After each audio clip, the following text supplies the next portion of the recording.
My series of questions to the Health Minister is, number one, can the Minister confirm whether Papua New Guinea currently has a comprehensive legislative framework that governs organ and tissue donation and transplantation?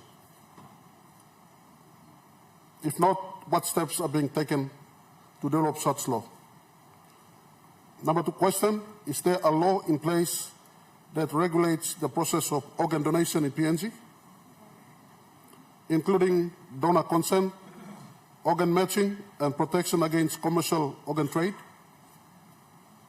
Question number three, what legal mechanisms or oversight bodies are in place to ensure that future transplants are conducted ethically and in compliance with both national and international medical standards?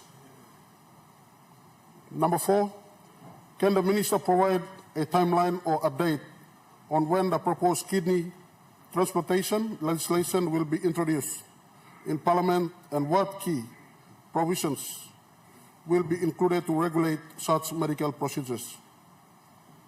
Number five, in the absence of a specific transplant law, what legal protections are currently afforded to transplant patients and medical practitioners in the event of medical complications or disputes?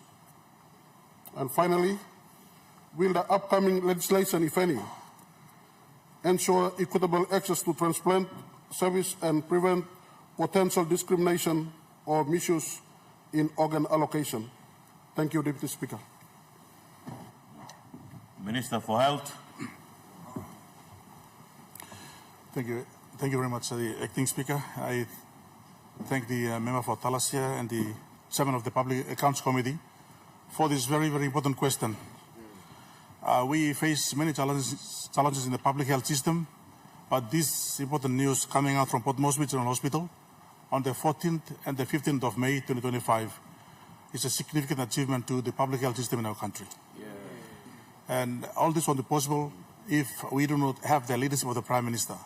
On the 8th of August 2022, the Prime Minister stood on the floor during his inaugural statement on the floor of Parliament and said these important points.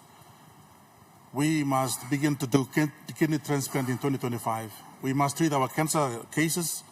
We must treat our heart patients in 2025. And I want to say today, on behalf of the Department of Health Fraternity, it's an important achievement for all of us.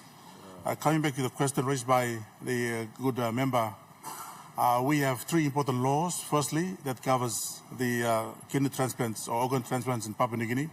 First law, Immigrant Anatomy Act of 1962 or 61. Number two law, Immigrant Principal Act of Public Health Act in 1973. Na amendment kang 2023. And I'm thank you long, the former Minister for Health, Dr. Lino, lo making this arrangement in place, lo amending this Public Health Act of 1973.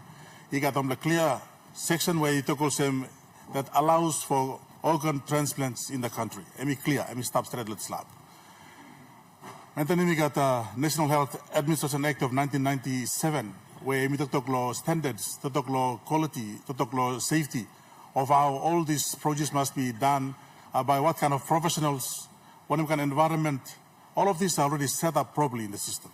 So firstly, yes, on behalf of the Department of Health and me today answering this question, you got triple important law covering this space long kidney transplants. Under law, we got policy. Law 14th of May 2025, the NEC approving surgical obstetrics and anesthetic policy on that very day in the evening of the approval. We got this first operation case come up. So we are covered, fully covered. So we got this ISTAB.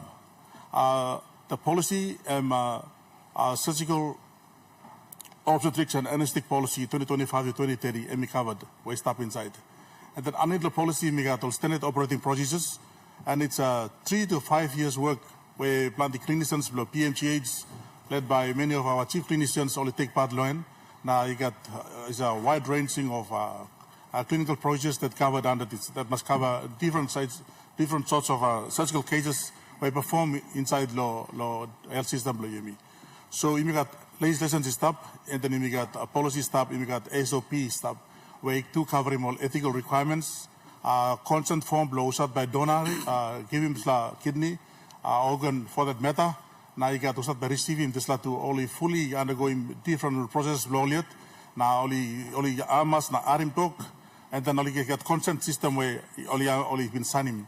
So I want to say today that all of these systems are currently in place by our government.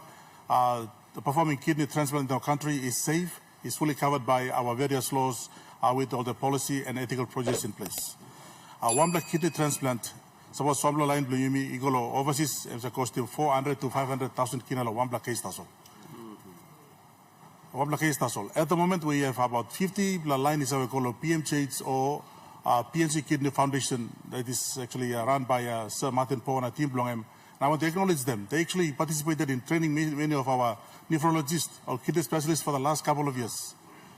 So you got 40 to 50 per line also go to PMCH or PNC Kidney Foundation, also go along this dialysis system, kidney dialysis system. Many of them go there 3 times a week. Today from the report coming out from PMCH, this line we only give them transplant for the last 3 weeks. For the first time after 5 years, only no Bongolo this dialysis system. That's a history for us. That's a history for us. History for us. There are 50 of our patients, our people every day, they have to go to a dialysis 3 times a week. So I'm saying, Midok Savelo, Yimitasol, Midok, thank you, Doctor, the team, we only go past this important milestone achievement, the PMCH, Department of Health Secretary, everyone else. I believe also we can do a lot. We have a heart facility there, KPHL supporting it with up to 10 million kina. We now have a 2,000 line only, instead of go to Australia, they are now only go to KPHL, a heart facility, Bloyumi. Now only saving 2 days through 200 million kina, we are also supposed to go overseas. These are important achievements by our country. Important achievements. You'll be opening my brachytherapy cancer unit late this year, September, by me opening the state-of-art cancer facility PMCH as well. So Prime Minister Tagosam, we need to reduce the number of our people going overseas. Leaders below government, leaders below parliament, our citizens today, I want to say that we are achieving this, making sure that our people have access to quality healthcare in our country, and we are on track.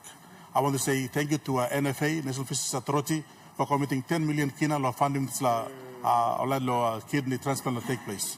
Thank you long UK team, all been come long assisting team here, making kidney transplant policy possible.